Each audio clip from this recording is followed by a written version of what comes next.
અમૂલ ડેરીની નિયામક મંડળની ચૂંટણીમાં ભગવો લહેરાયો।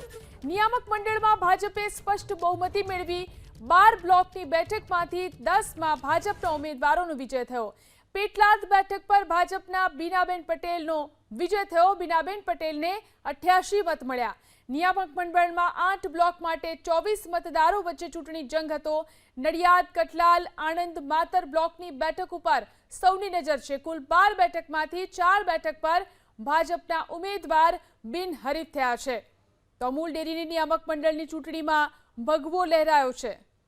અઢી વર્ષમાં અગાઉનું અમારું જે બોર્ડ હતું એ અઢી વર્ષના બોર્ડમાં ખેડૂતો સભાસદોને ડબલ આવક કરેલી, એના કારણે મોદી સાહેબના વિઝનના કારણે મોદી સાહેબને સરકારથી સમૃદ્ધિ તરફ જઈ અને ડબલ ભાવ આપવાની વાત છે એ વાતને લોકોએ સ્વીકારી છે। ત્યારે 4 સીટો બિનહરીફ થઈ।